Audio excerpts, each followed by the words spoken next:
ठाकुर जी। श्री राधा रमन लाल जी के सामने प्रस्तुत होने के बाद शरीर की सुध ना रहे, कौन संग है कौन नहीं है, ये सब विचार ना रहे। बस उस समय तो मेरे लाल जी बैठ गए।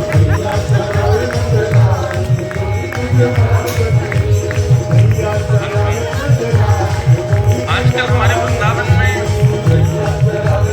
भीड़ तो बहुत हो गई है दर्शनार्थी, उसमें भी भाव बड़ा अच्छा लगता है कि चलो इतने वैष्णव जन आ तो रहे, कितने युवा वर्ग आ तो रहे, भले किसी भी लोभ से आ रहे हैं, भले ही सोशल मीडिया के प्रलोभ से आ तो रहे, पर उसके बाद में फिर ये मन में भाव आता है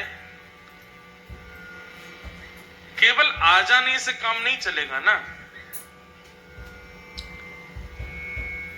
हीरे को कांच समझ बैठना ये कितनी बड़ी हमारी भूल होगी। ठीक उसी प्रकार वृंदावन के मूल रूप को लोग जा तो रहे लेकिन पहचान नहीं पा रहे। हमारे वृंदावन के हरिवंश परंपरा में एक बड़े अच्छे विद्वान हुए, उनको भाव से भोरी सखी कहते हैं। भोरी सखी जी का एक पद है। वृंदावन जाकर के दुनिया के लोग क्या मांगते हैं? किशोरी जी की कृपा हो, राधा रमन लाल जी की कृपा हो, हम प्रसन्न रहें, सुखी रहें, वृंदावन आते जाते रहें। लेकिन भोरी सखी ने एक पद ऐसा गाया ठाकुर जी के आगे, उसमें वास्तविकता बताई, वृंदावन जाओ तो क्या मांगो। ऐसो दुख दीजो ही अमान, ऐसो दुख दीजो ही अमान। क्या मांग रही है? दुख। अब देखो बात समझिएगा ध्यान से।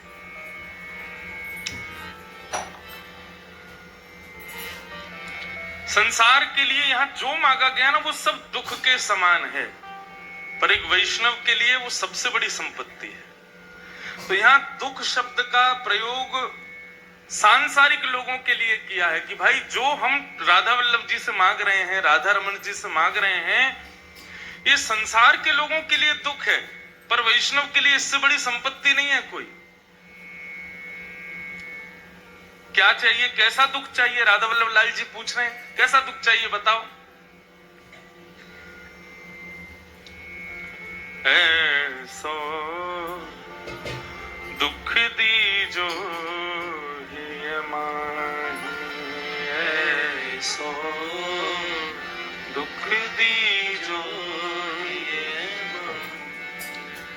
बिन पद कंज छटा दृग देखे, बिन पद कंज छटा देखे, को सुहावे नाही,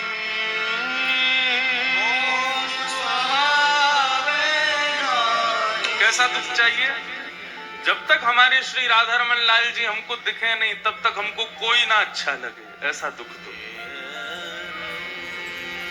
जब तक मेरे श्याम सुंदर इन नेत्रों को दिखाई ना देवे तब तक दुनिया के कितने भी बड़े सौंदर्य मेरे सामने आ जाएं, मुझे सब फीके ही लगे।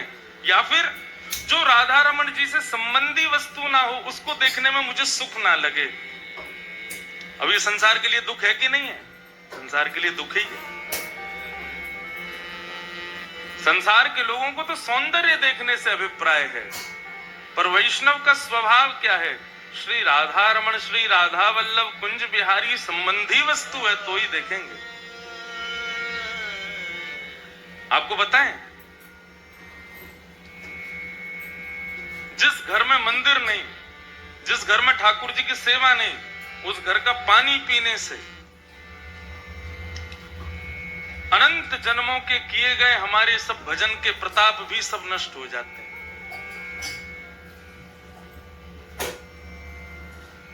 श्री हनुमान जी महाराज लंका गए, लंका को देख करके रीझ तो गए, बोले बड़ी सुंदर है, लेकिन राम युक्त नहीं है इसलिए इसका कोई अभिप्राय नहीं, जला दी। नष्ट कर दिया, क्योंकि राम संयुक्त नहीं है। भूख लगी थी, प्यास लगी थी, लेकिन कुछ पाया, जानकी जी की आशीष मिल गया, उसके बाद कुछ पाया कि चलो अशोक वाटिका में कुछ पालेंगे। क्यों? क्योंकि किशोरी जी विराजमान है, बाकी लंका का जल भी पीने योग्य नहीं है हमारे। तो वृंदावन में आके क्या मांग रहे हैं? बिन पद कंज छटा दृग देखे को सुहावे नाही, नाम रटे दृग डाढ़े आंसू, दिन छिन अति अकुलाए। हे श्यामा जी, हे राधा रमन जी, नाम रटे दृग डाढ़े आंसू, हमारे नेत्रों से अविरल अश्रुधार गिर रही हो, जिह्वा आपका नाम गुणगान गा रही हो। दिन छिन अति अकुलाही, पूरा दिन पूरा क्षण ऐसे व्यतीत हो जैसे कोई व्याकुल मानव। कौन मांगता है ये सब वृंदावन जाके? कोई नहीं मांगता। कौन कहता है ऐसे भाव वृंदावन जाके? कोई नहीं कहता। बस वृंदावन जाके ठाकुर जी को निहार के फोटो खिंचा के वापस आ जाने मात्र से, और तिलक लगवा के राधा राधा छपवा के आ जाने से वृंदावन हो गया, ऐसा नहीं है। वृंदावन सामान्य नहीं है भैया, वृंदावन साधारण नहीं है। वृंदावन आने का मन बन रहा है, वृंदावन जाने का सौभाग्य बन रहा है, ये किशोरी जी की कृपा है। परंतु वहां जाकर के उसका पूर्ण लाभ लेना ये हमारी जिम्मेवारी है। विद्यालय तो माता पिता दाखिला करवा देंगे, फीस भर देंगे, लेकिन वहां जाकर विद्या तो हमको ही लेनी पड़ेगी ना। बालक केवल खाना पूर्ति करे, रोज अटेंडेंस बढ़वा के आ जाए, क्या फायदा होगा? हम लोग वही कर रहे हैं, बस वृंदावन जाके अटेंडेंस हाजिरी लगा के वापस आ जा रहे हैं। वृंदावन के रूप को तो पहचान ही नहीं पा रहे, वृंदावन के मूर्त स्वरूप को तो जान ही नहीं पा रहे। बोरी सकी का कह रही, वृंदावन जाने के बाद स्थिति कैसी हो जाएगी? काहू सो मिल वो न सुहावे। यहां पर अनेक तर कृपा पात्र बैठे हैं, परम पूजनीय प्रातः स्मरणीय हमारे ब्रज रसिक श्री चंद्रशेखर बाबा के। उनका स्वरूप, स्वभाव स्वरूप आप बोरी सखी के पद से मिलान कर लेना, ऐसे ही था। काहू सो मिल वो न सुहावे, और बातन सो घबराही। किसी से मिलना अच्छा नहीं लगेगा फिर, और कहीं सामाजिक सांसारिक बातें चल रही होंगी तो वहां पर घबराहट होने लग जाएगी, भैया मेरे सामने ऐसी चर्चाएं मत करो। ठाकुर जी के संबंधी कोई चर्चा हो तो करो, नहीं तो उठ के जाने की इच्छा होने लग जाएगी। ऐसो दुख दी जो मान, और क्या होगा? बस्ती छोड़ एकांत बिठावे, जग सब शून्य दिखाए। वृंदावन रस चखने के बाद भीड़ में रहना अच्छा नहीं लगेगा। क्षमा कीजिएगा, वृंदावन रस की अभिलाषा रखने वाले ज्यादा भीड़ की आकांक्षा नहीं करते। ज्यादा भीड़ हो, ज्यादा सामाजिक सांसारिक क्रम हो रहे हो, ऐसे स्थान पर उनको जाना भी नहीं सुहाएगा। हम औरों का क्या प्रमाण दें, अपना ही देते हैं। जब से कथा रस कहने लगे, इस पथ पे चलने लगे, तब से कितनी बार घर के ही कितने शादी विवाह के कार्यक्रम होते हैं, मैं नहीं जाता। क्यों? ऐसा नहीं है, पर पता नहीं क्यों मन ही नहीं होता। ऐसा लगता है बस सांसारिक भाव है, इसमें क्या आडंबर करने जाए हम। बस्ती छोड़ एकांत बिठावे, जग सब शून्य दिखाई। और भोरी सखी कहती हैं, भोरी ऐसे दुख बिन प्यारी, जीवन व्यर्थ कवाई, ऐसो दुख दीजो ही अमा। जिसके जीवन में ऐसे दुख नहीं है, उसने अपना जन्म, सोचो हम बिल्कुल इसके उल्टे हैं। ऐसे हो जाएं तब समझो वृंदावन ने हमको स्वीकार किया। आप वृंदावन को स्वीकार करो, कोई बड़ी बात नहीं। वृंदावन आपको स्वीकार करे तब मानो, बड़ी बात है। और वृंदावन स्वीकार करेगा तो ऐसे ही हो जाओगे। ऐसो दुख दीजो ये मां।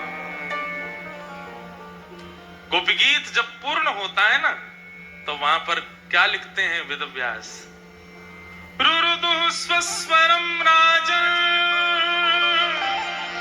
कृष्ण दर्शन लालसा।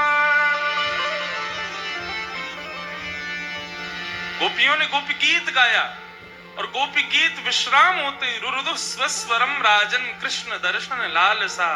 कृष्ण दर्शन लालसा में जब गोपियों ने रुदन करना प्रारंभ किया, तब ताशामाविर्भूत सौरी स्मयमाय मुखाम्बुज, पीतांबर धरश रघवी साक्षान मनमथ मनमथ।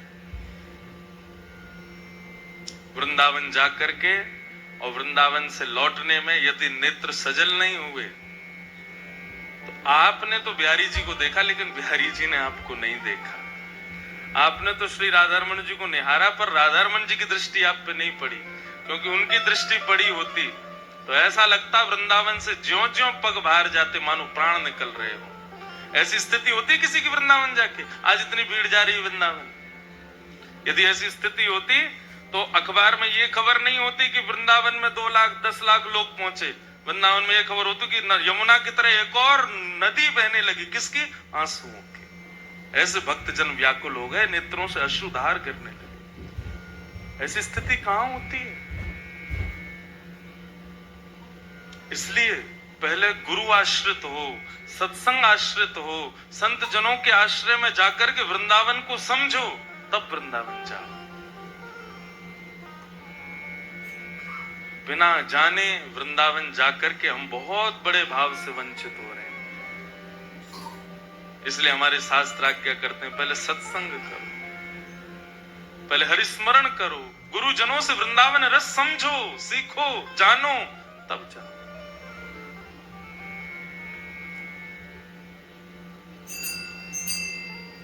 ऐसो दुख दीजो ये मां। भोरी सखी का ये पद याद कर लेना, और अब की बार जब भी आप जाएं, जहां आपकी श्रद्धा, राधा रमण राधा वल्लभ बांके बिहारी, वहां जाके इस पद को गाना। हे ठाकुर जी, ऐसी कृपा करो हमारे ऊपर। बस्ती छोड़ एकांत बिठाओ, जग सब शून्य दिखाए।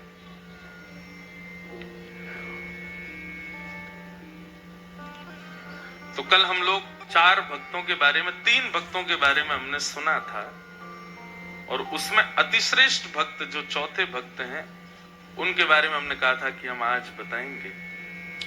भगवान वहां स्वयं उद्धव को ये बातें सुना रहे हैं, और बहुत सुंदर भाव कहते हैं। उत्तम, मध्यम, साधारण, और अंत में चौथे भक्त का नाम पता क्या बता? हरिप्रिय भक्त। कौन? जिसको हरि प्रिय है। और चौथी श्रेणी जो है वो कौन? जो हरि का प्रिय है। दोनों में अंतर है। हमको प्रधानमंत्री अच्छे लगते हैं, ये एक बात है, लेकिन प्रधानमंत्री को हम अच्छे लगते हैं, ये विशेष बात है। राधारमण लाल जी हमें प्रिय हैं, ये सामान्य बात है, पर राधारमण लाल जी को हम प्रिय हैं, ये विशेष बात है। तो ये चौथा श्रेणी जो भक्त की यहां पर बताई है, ये वही है, हरि प्रिय। ये हरि को प्रिय है। और चौथे भक्त का स्वरूप कैसा होता है, श्रीमद् भागवत के श्लोकों में वर्णन कर रहे हैं। न काम कर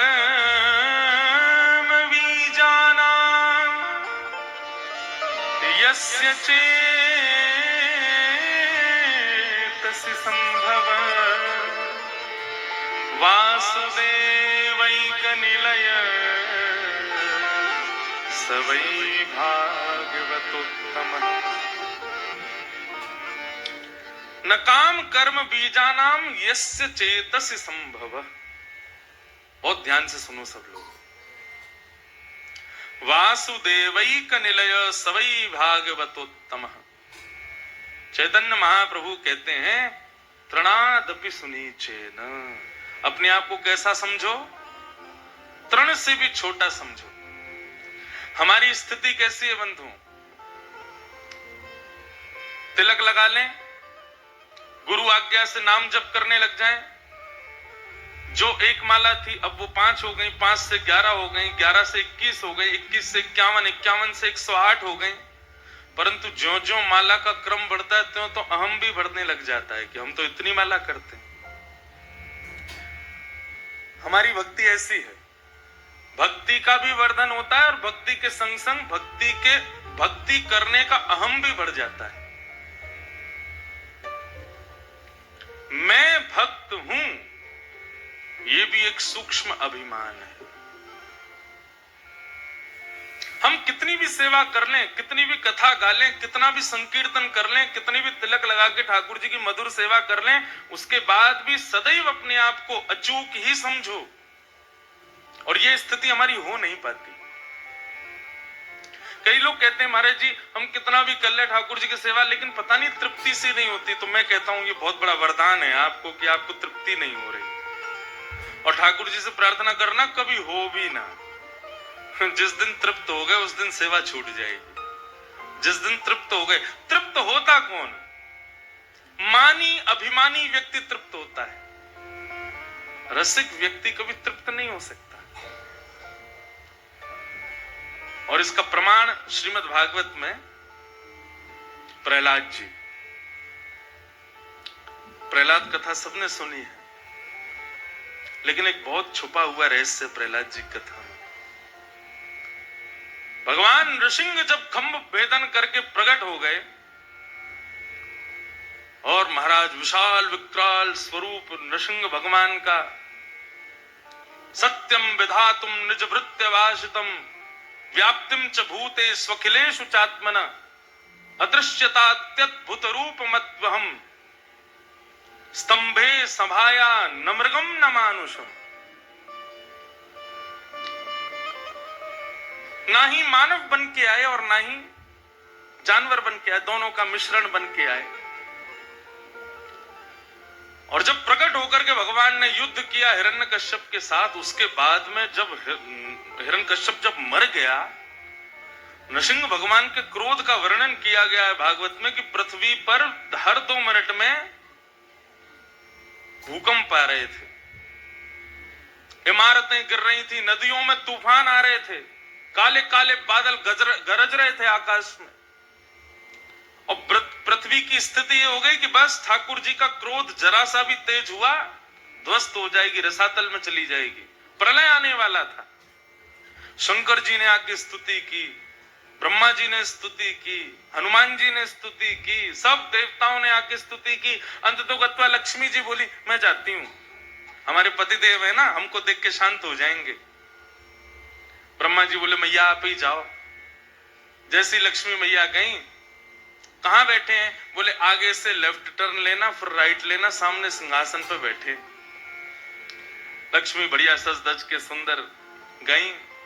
जैसे ही जाकर के देखा, सिंहासन के ऊपर में विशाल विकराल स्वरूप नृसिंह भगवान गर्जना करते हुए बैठे हैं।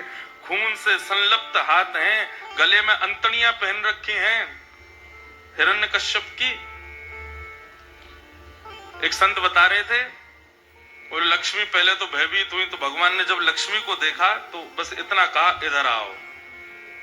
अब शेर यदि बोले इधर आओ तो धाड़की ही बोलेगा। जैसे का इधर आओ, लक्ष्मी जी को 2 पटक तो वहीं लगी, तीसरी पटक जाके सीधे वैकुंठ में ही लगी। कहने का अभिप्राय क्या है? शिव साधारण नहीं है, ब्रह्मा साधारण नहीं है, लक्ष्मी साधारण नहीं है। लेकिन नृसिंह भगवान को शांत नहीं कर पाया कोई। तब ब्रह्मा जी ने खंभ के पास खड़े हुए प्रहलाद को कहा, तुम जाओ। प्रहलाद ने हाथ जोड़ करके भगवान की स्तुति गाई। ब्रह्मादय सुरगुणा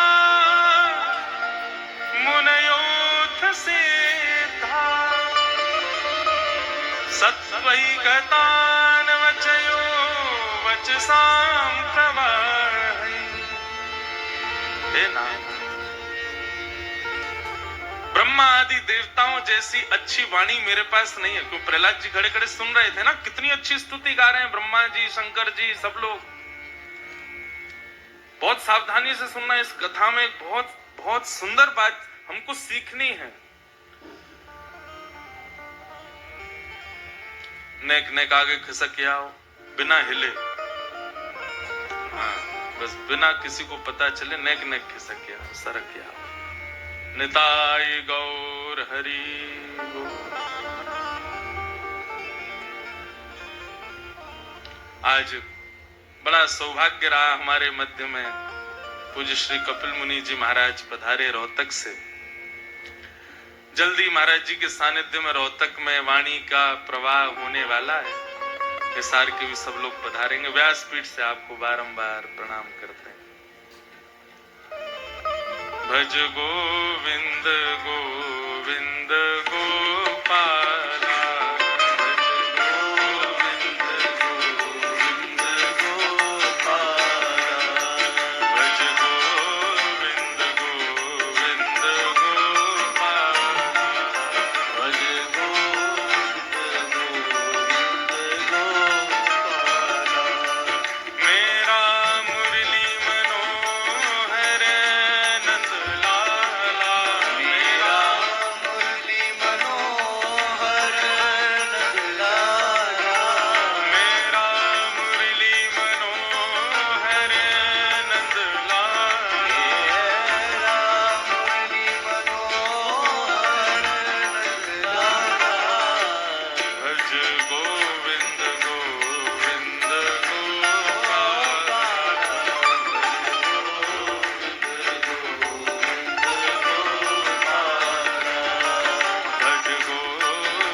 महाराज जी पधारे, बहुत बहुत प्रणाम।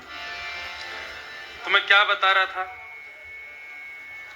बहुत सावधानी से सुनो। श्री प्रहलाद जी महाराज, प्रहलाद जी महाराज ने भगवान की स्तुति गाई। जो ब्रह्मा जी के स्तुति से शांत नहीं हुए, लक्ष्मी की स्तुति से शांत नहीं हुए, शंकर जी की स्तुति से शांत नहीं हुए, प्रहलाद के एक श्लोक बोलते ही भगवान का सारा गुस्सा ठंडा हो गया। तुरंत प्रहलाद को उठा करके अपनी गोद में बिठा लिया। और जैसे एक शेर अपने बालक को चाटता है ना, ऐसे भगवान नृसिंह अपनी जीभ से प्रहलाद को चाटने लगे। अब यहां तक कथा तो हम सबने सुनी, परंतु जब भगवान की गोद में प्रहलाद बैठे हैं, तब दो बातें इतनी सुंदर वहां पर प्रहलाद चरित्र में होती हैं, सुनकर के मन आह्लादित हो जाता है। पहली बात तो भगवान पूछते हैं, प्रहलाद, शंकर जी डर के भाग गए, ब्रह्मा जी भाग गए, लक्ष्मी को भी मेरे रूप देख के इतना भय लगा, तुमको भय नहीं लग रहा हमारे रूप से? सबको भय लग रहा है, कोई मेरे पास आने को तैयार नहीं, और तुम तो इतने छोटे से बालक हो, तुमको मेरे रूप से डर नहीं लग रहा? प्रहलाद जी ने जो उत्तर दिया है ना भागवत में, प्रहलाद जी कहते हैं, नाथ, जब आप खंभ भेदन करके प्रकट हुए थे ना, आपके प्रकट होते ही मेरी दृष्टि आपके चरणों को देखने लगी। आपके इन कोमल चरणों को मैं तब से निहार रहा हूं, सोच रहा हूं चरण जब पूरी तरह मेरे नेत्र में भर जाएंगे तब ऊपर देखूंगा। मतलब जब से आप आए हो मेरी दृष्टि चरणों में ही है, मैंने आपका मुख देखा ही नहीं है कि आप कैसे बन के आए हो। मैं केवल आपके चरणों को देख रहा हूं। संचिंतयेद भगवतस् चरणारविंदम। नाथ, डरेगा वो जो आपका मुख देख रहा हो, मैं तो आपके चरण देख रहा हूं। जब से आप आए हो आपके चरणों को ही नहीं हार रहा है, मैंने आपका मुख देखा ही नहीं है अभी। मैं तो बड़ा अभागा समझ रहा हूं खुद को। क्यों? क्योंकि चरण जब पूरी तरह दिख जाएं तब तो ऊपर देखूं। कितने सौभाग्यशाली सब लोग कि सबको आपके मुख दिख गए, मतलब सबने चरण बसा लिए अपने अंदर, तभी तो मुख देख रहे होंगे। लेकिन मेरे अंदर तो आपके चरण ही नहीं बैठ पाए अभी तक। भगवान ने ब्रह्मा आदि देवताओं से कहा, सीखो सीखो कुछ इस बालक से। अभी तक ये चरण ही देख रहा है मेरे। और फिर प्रहलाद जी कहते हैं, नाथ, जिनके चरण इतने कोमल हैं, जिनके चरण इतने मधुर हैं, उनका रूप कितना मधुर होगा। तो मैं तो सोच रहा हूं कि आपके चरणों की बलियां ले ले करके मैं इतना व्याकुल हो रहा हूं। इतने मधुर चरण, आपका मुख कितना मधुर होगा। शायद मेरी योग्यता नहीं मुख देखने की, इसलिए मैं चरणों पर ही टिका हुआ हूं। पहली बात।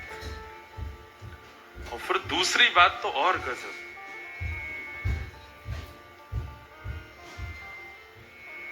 भगवान बोले, कुछ मांगो प्रहलाद। तो विशाल है नृसिंह भगवान का स्वरूप। छोटे से प्रहलाद जी गोदी में बैठे हैं भगवान के, स्वयं साक्षात भगवान की गोद में बैठे हैं। और गोद में बैठ करके भगवान के विशाल हाथ को पकड़ करके प्रहलाद जी अपना छोटा सा हाथ उसके ऊपर रखते हैं और कहते हैं, ठाकुर जी, मेरी जरा हाथ की रेखा देख करके कुछ बताओ। भगवान बोले, क्या बताएं? बोले, आपको हाथ रेखा देखनी आती है? भगवान बोले, सबकी रेखा ही हमने बनाई है, हमको नहीं आती होगी। वो नाथ, तो एक काम कीजिए, मेरी हाथ की रेखा देखिए और ये बताइए कि मेरे अंदर आपके प्रति निष्काम भक्ति कब प्रकट होगी। जब ये प्रश्न किया है ना भगवान ने, जब ये प्रश्न किया है प्रहलाद जी ने, नृसिंह भगवान के नेत्र सजल हो गए। प्रहलाद, तुम्हारे लिए खंभ भेदन करके मैं प्रकट हो गया, तुम्हारे लिए मैं नृसिंह रूप अवतार धारण कर लिया, तुम्हारे लिए मैंने दुष्ट हिरण्यकश्यप को मार दिया, तुम्हारे लिए लक्ष्मी की स्तुति नहीं सुनी, ब्रह्मा की नहीं सुनी, शिव की नहीं सुनी, देवताओं की नहीं सुनी। मैंने किसी की योग्यताओं को, सबकी योग्यताओं को किनारे रख के तुम्हारे लिए सब कुछ किया। इतना सब कुछ होने के बाद भी तुमको ये लगता है कि तुम्हारे अंदर अभी भक्ति नहीं है?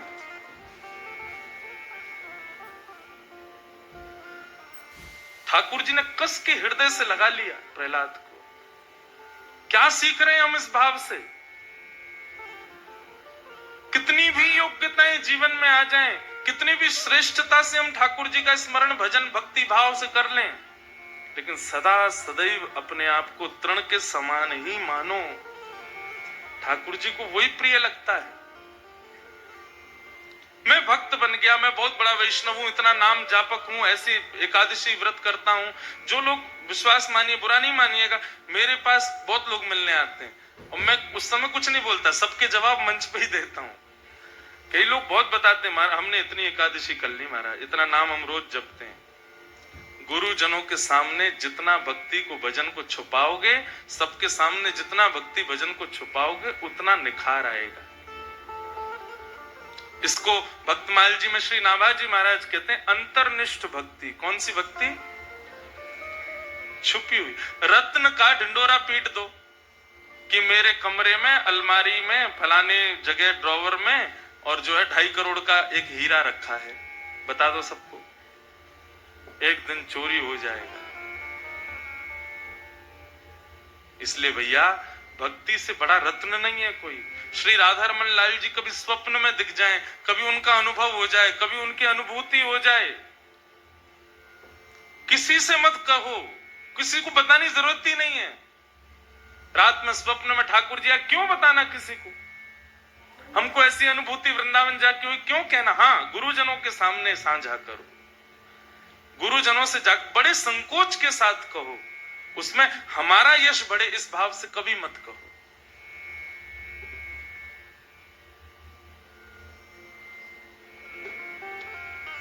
ऐसे गुण जिसके होते हैं, भगवान कहते हैं स हरि प्रिय, वो मुझे बड़ा प्रिय है। सब कुछ करने के बाद भी मैंने कुछ नहीं किया, ऐसा भाव रखता है।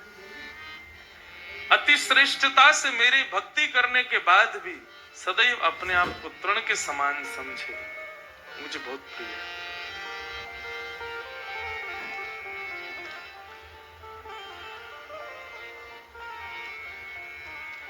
न यस्य जन्म कर्माभ्याम न वर्णाश्रम जाति विधि सज्जतेऽस्मिन् अहं भावो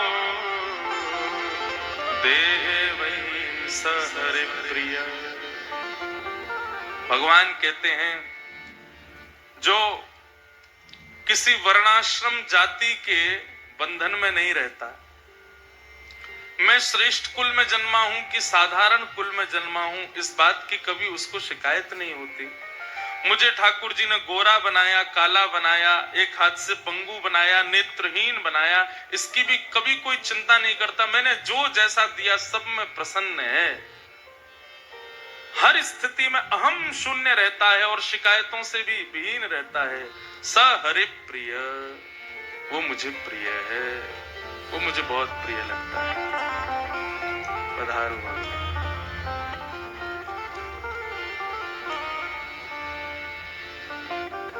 हरि शरणम हरि शरणम हरि शरणम हरि शरणम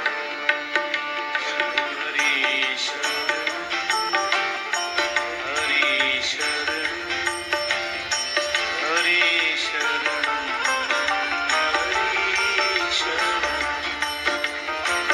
हरि शरणम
आज हमारे बड़े पुराने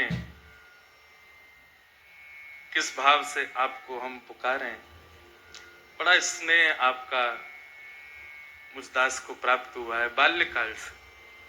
जब हम कथा नहीं करते थे तो आपको खूब भजन गाते थे, खूब भजन सुनते थे। ऐसे हमारे श्री कृष्णदास भैया जी पधारे हैं, राधारमन लाल जी के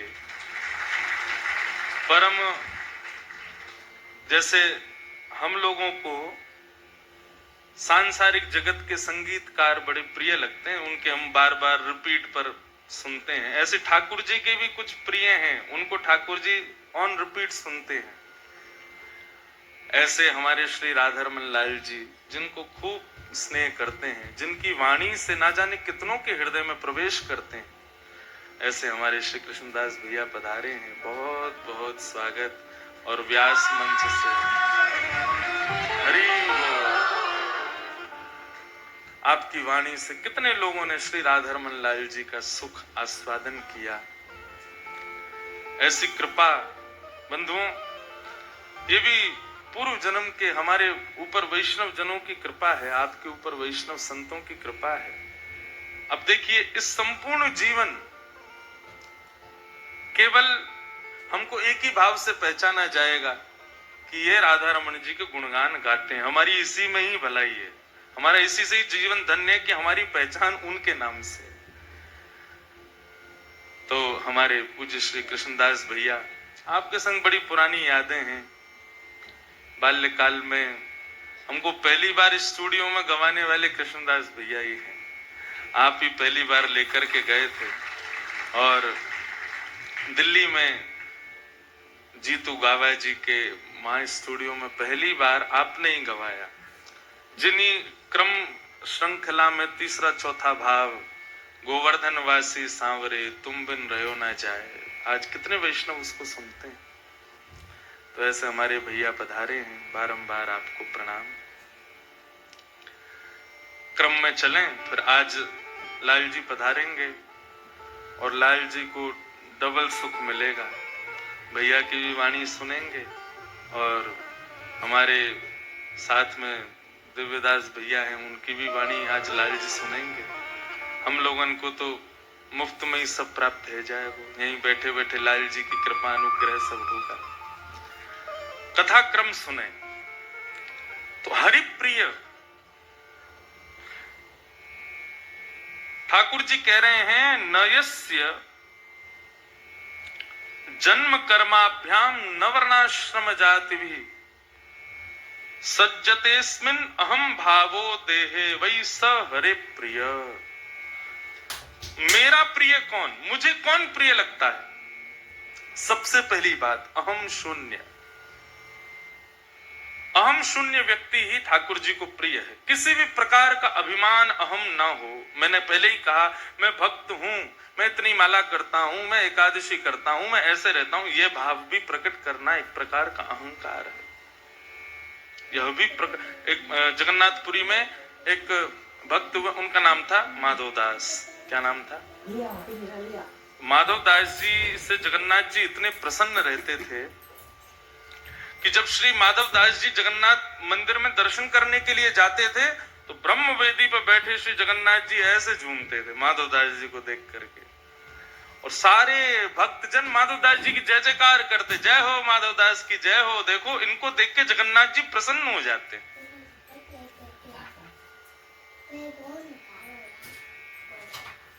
परंतु माधवदास जी को ये बहुत उचित नहीं लगता था। माधवदास जी एकांत में जगन्नाथ जी से कहते, इतनी यश कीर्ति इतना सम्मान मुझे क्यों मिल रहा है? भगवान बोले, तुम्हारी भक्ति है इसलिए मिल रहा है। बोले, भक्ति से यश कीर्ति सम्मान नहीं, जगन्नाथ मिलता है। वो तो आनीरा मंदिर छोड़ के बाहर इतनी यश कीर्ति वैभव करवा रहे हो। ठाकुर जी आपकी चाल है, ये यश कीर्ति वैभव ऐश्वर्य इन सब में बंधवा करके आप मेरे को सांसारिक भाव में डुबोना चाहते हो, इसलिए इतना यश वैभव मुझे मिल रहा है।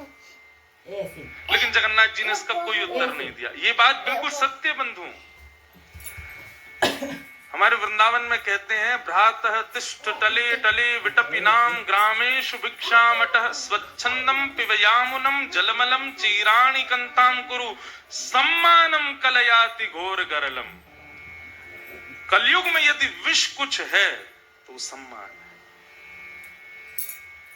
सम्मानम कलयाति घोर गरलम नीचपुमानम शुधा श्री राधा मुरली रवो ब्रज सखे वृंदावनम मात्यज। देव वो जो अमृत पिए, लेकिन देवों के देव कौन? महादेव, जो विष पान करे।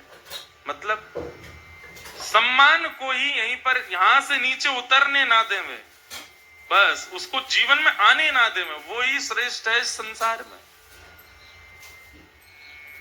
माधवदास जी अब जगन्नाथपुरी में ऐसी जगह ढूंढने लगे जहां उनका अपमान हो जबरदस्ती। लेकिन स्थिति ये, वो बेचारे जहां जाएं वहीं उनका सम्मान हो। जिस गली से जाएं वहीं लोग पुष्प वर्षण करें, जिस घर में भिक्षा पाने के लिए जाएं 56 भोग बनाए जाएं। माधवदास जी बोले, ऐसी कोई जगह ढूंढो जहां मेरा अपमान हो, बताओ। माधवदास जी खोजते खोजते गली में गए तो वहां क्या देखा कि गली मोहल्ले के बच्चों के पीछे एक बूढ़ी माता जी डंडा लेके खिसिया के भाग रही थी। माधवदास जी बोले, बहुत बढ़िया, मेरी यजमान मिल गई आज, जी बढ़िया यजमान है। सब गली मोहल्ले के लोग कह रहे थे खिसियामनी मैया सब पे खिसियाती रहती है। माधव दास जी उसके घर पहुंच गए। कहो बाबा कैसे आए? भिक्षा ले भी आए मैया, कुछ पवाओ। हम घर घर जाके भिक्षा पाते हैं, आज आपके घर का नंबर आया है। मैया बोली अच्छा बैठो। बैठा करके जो 2-4 रोटी थी बासी दे दी। माधव दास जी जगन्नाथ जी को निवेदित करते हुए प्रेम से उसको पाया, चले गए।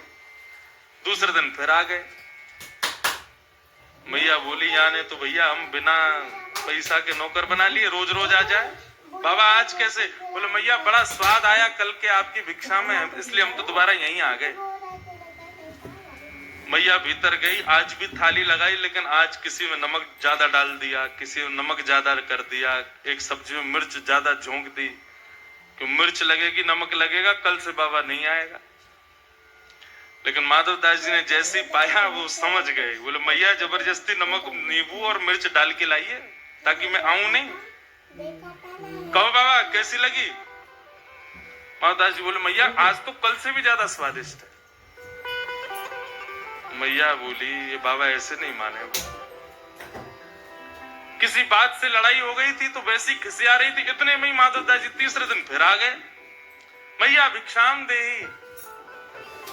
मैया लगा रही थी पोंछा, पोंछा पकड़ करके उसी की गेंद बना के दे घुमा के मारी माधव दास में, ले भिक्षा ले जा। आ जाता है रोज रोज।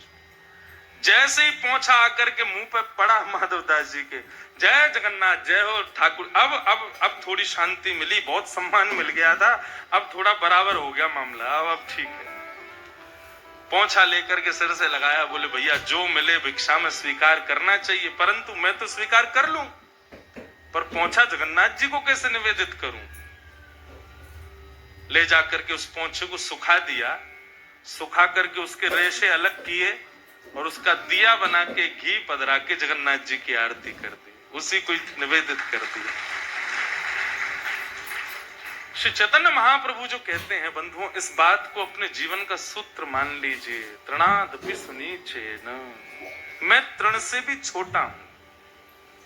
हम योग्य नहीं है, हमारी श्रेष्ठता नहीं, हमारी योग्यता नहीं, हम नहीं किसी के सामने, हम राधा भी नहीं बोल सकते अपनी जिह्वा से, हम में सामर्थ्य ही नहीं।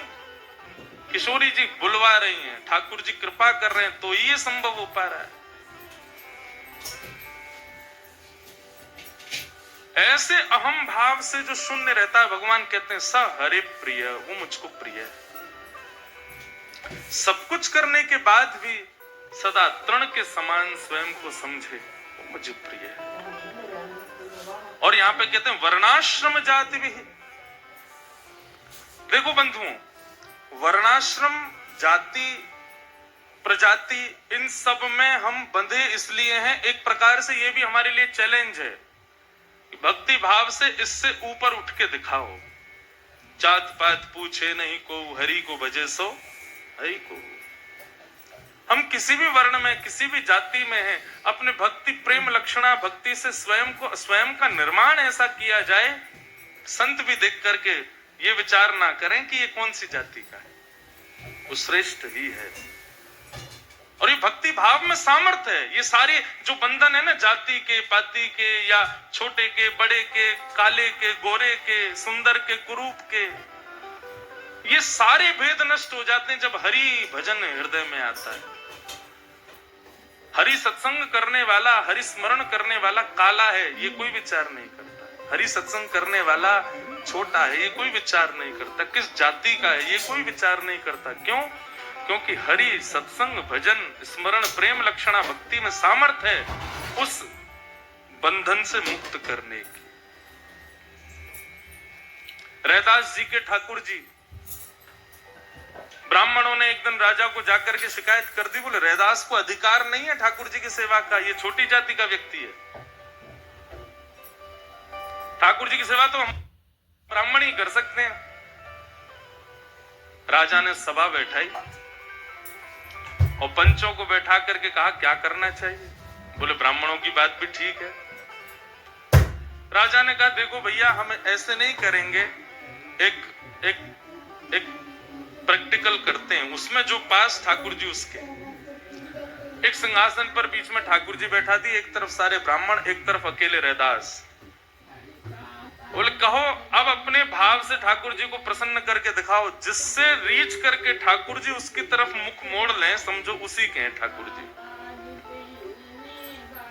पहले ब्राह्मणों ने षोडशोपचार किए, राजोपचार किए, पंचोपचार किए, हर प्रकार से ठाकुर जी को रिझाया, लेकिन ठाकुर जी नहीं मुड़े। सुबह से शाम हो गई, रैदास जी की बारी आई और रैदास जी ने बस एक पद गाया,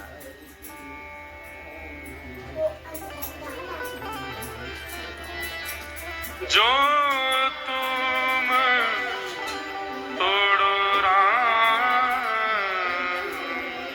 मैं ना तो सो प्रीत तोड़ राम कौन संग जोड़ूं मैं, जो तुम तोड़ो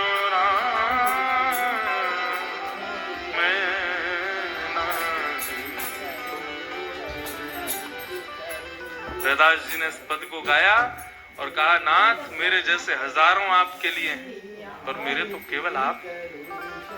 सब ही पहर एक ही आशा, मन क्रम वचन कहे रैदासा। रैदास जी ने जब ये पद गाया तो राजा ने तो कहा था ठाकुर जी जिसकी तरफ मुड़ गए उसके, लेकिन रैदास जी के इस पद में ऐसा भाव उत्पन्न हुआ कि ठाकुर जी की प्रतिमा जल करके आई और रैदास जी के गले में जाकर के चिपक गई रैदास जी से। और राजा ने जब ये दृश्य देखा, जात पात पूछे नहीं को, हरि को भजे सो हरि को। हम जिस भी बंधन में, जिस भी दायरे में हैं, वो तब तक हैं जब तक प्रेम लक्षणा भक्ति हमारे भीतर नहीं। जिस दिन आ जाएगी सब बंधनों से मुक्त हो जाएंगे, फिर कोई बंधन नहीं रहेगा। ऐसे हरिप्रिय जिसको कोई अहंकार नहीं, कोई किसी भी प्रकार का अभिमान नहीं, जाति का, श्रेष्ठ कुल का कोई अहम नहीं। मीराबाई संतों के पास जाती और संतों से जाके पूछती, आप पीले वस्त्र क्यों पहनते हो? बोले पीले वस्त्र पहनने से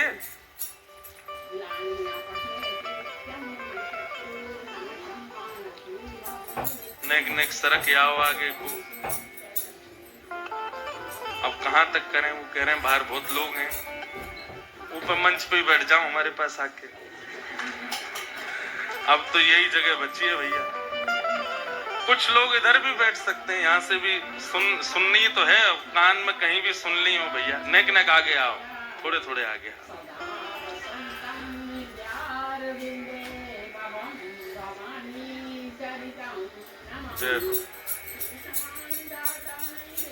हिसार की भक्ति को प्रणाम है भैया।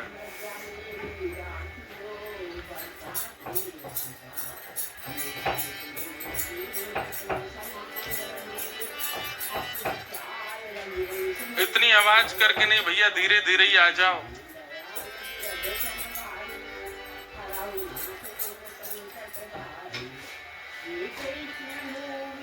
बोलो बाल कृष्ण लाल की जय, श्री राधा रमण लाल की जय।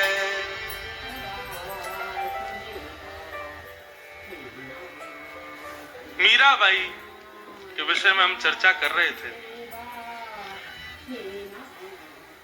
श्री मीराबाई, बस शांति से विराज जाओ भैया, अब जगह मिल जाए तो ठीक, नहीं तो जो बाहर बैठे हैं वो बाहर से ही सुन लो। विराज जाओ, बस सब लोग बैठ जाओ। तो मीराबाई के विषय में हम चर्चा कर। मीराबाई संतों से पूछ, जैसे हनुमान जी के विषय में प्रसंग आता है कि हनुमान जी सीता जी से पूछ रहे हैं, मैया आप मांग में सिंदूर क्यों भर रही हो? बोले सिंदूर इसलिए भर रहे हैं क्योंकि ये हम राम जी के हैं, इस बात का द्योतक है, इस बात का प्रमाण है कि हम राम जी के हैं। तो हनुमान जी पूरे अंग पे सिंदूर लपेट आए, केवल मांग में भरवे से क्यों पता चले? हमारे तो रोम रोम से हम राम जी के हैं, तो संपूर्ण अंग पर लगाया है। मीराबाई भी ऐसी संतों से पूछती हैं, आप जटा क्यों रखते हो, आप गले में कंठी माला क्यों पहनते हो, आप पीले वस्त्र क्यों पहनते हो। किसी संत को देख के कहती, आप ऐसे बिना केशों के क्यों रहते हो। सबका उत्तर यही रहता कि इससे ये प्रमाण होता है कि हम ठाकुर जी के। तो मीराबाई रोज अपना श्रृंगार बदल लेती, कभी किसी श्रृंगार में कभी किसी श्रृंगार में। थी तो थी राजघराने की, राजकीय वस्त्र थे उनको पहनने के लिए, लेकिन नहीं, वो वस्त्र नहीं धारण करना जिससे समाज रीझे, जिससे हमारे श्याम सुंदर रीझे, राधा रमन लाल रीझे। अब यहाँ कई वैष्णवों को मैं देख रहा हूं, क्या उर्दपुंड लगा के बैठे हैं, गौड़िया वैष्णव संप्रदाय के, कई लोग हरिवंश संप्रदाय के, हम रामानुज संप्रदाय के, हमारे भैया हरिदास संप्रदाय के, सब लोग अलग अलग वेश लगा करके यहाँ बैठे हो। काय को? ये अलग अलग रूप, अलग अलग सबकी झांकी जो मुखाकृति है तिलक के द्वारा, ये आपने किसके लिए धारण की। आप ये धारण करके बाहर जाओ, हिसार चले जाओ, सिरसा चले जाओ, हापुड़ चले जाओ, ये बगल में कौन सी जगह है, कहीं भी चले जाओ, वहां के श्रेष्ठ लोग इससे रीझने वाले नहीं है। वो बल्कि पूछेंगे, और ये क्या है भैया, ये ऊपर आपने लगा रखा है, ये किसके लिए है। जिन भेषा मारो सावरो रीझे, जिन भेषा मारो सावरो रीझे, जिन भेषा राधा रमण जुरीझे, जिन भेषा राधा रमण जुरीझे, मैं तो सोही भेष धरूंगी हो, मैं सोही भेष धरूंगी, हाँ मैं तो सोही भेष धरूंगी हो, मैं सोही भेष धरूंगी हो, मैं बैरागन की होंगी, मैं बैरागन हाँ होंगी, मैं बैरागन होंगी,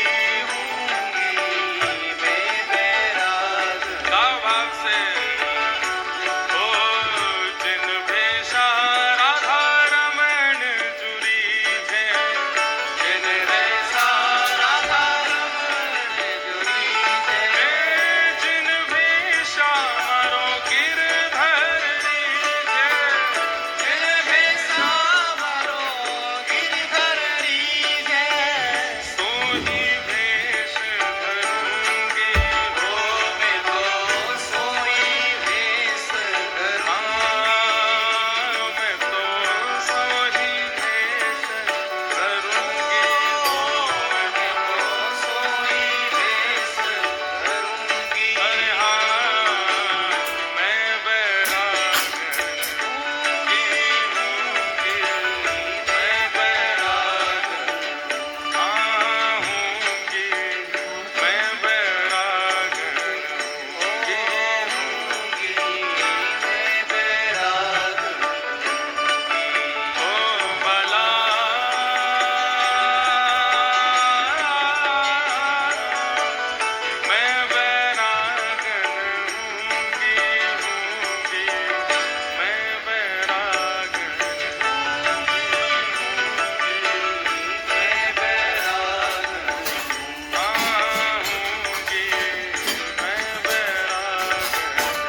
स्वरूप, स्वभाव, वस्त्र, नियम, ये सब हमने इसलिए नहीं धारण किए ताकि समाज के लोग हमारी प्रशंसा करें, ताकि चार लोग ये कहें भाई देखो भक्त आदमी है, वैष्णव है, उनका बेटा कितना बढ़िया भक्त है, उनकी बेटी। इसलिए थोड़ी कर रहे हैं हम लोग। समाज प्रशंसा करे इसलिए भक्ति भाव, इसलिए भक्ति पथ नहीं है। सामाजिक प्रशंसा के लिए तो दुनिया भर के लोग कर ही रहे हैं सब काम, और भक्ति भी यदि उसी के लिए हो गई तो फिर भक्ति में और फिर सामाजिक क्रियाओं में फिर अंतर क्या रह गया। हाँ, हम इसलिए भक्ति कर रहे, इसलिए स्वरूप ऐसा, इसलिए हमारा भजन, इसलिए भक्ति भाव है कि राधारमण जी प्रशंसा करें, वो रीझे हैं हमारे भाव से।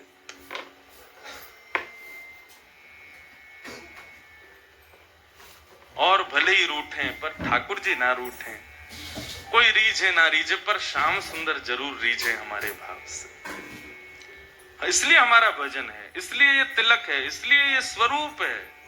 नहीं तो सब छोड़ छाड़ के जैसे सब रहते हैं वैसे ही रहने लग जाओ। हम में और उनमें अंतर क्या है? बस उनको रिझाने के लिए है ये सब। तो इस प्रकार ये चार प्रकार के भक्त बताए बंधुओं, साधारण, मध्यम, उत्तम और हरिप्रिय। हम कौन से हैं? अधिकतर यहां जितने भी लोग बैठे और मैं भी उसमें इंक्लूडेड हूं, हम लोग मध्यम हैं। साधारण भी नहीं है। साधारण भक्त का क्या बताया था कि वो केवल ठाकुर जी की सेवा करता है, वैष्णवों से, भक्तों से उसको कोई प्रीति नहीं। पर हम लोग आपस में प्रीति रखते हैं, इसलिए हम साधारण नहीं है, मध्यम। करना क्या है? अब उत्तम बनना है, और उत्तम के बाद हरिप्रिय बनना है, ठाकुर जी का प्रिय बनना है। रस में और रास में अंतर केवल इतना ही है। हमें ठाकुर जी प्रिय लगे ये रस है, और हम ठाकुर जी को प्रिय लगे ये रास है।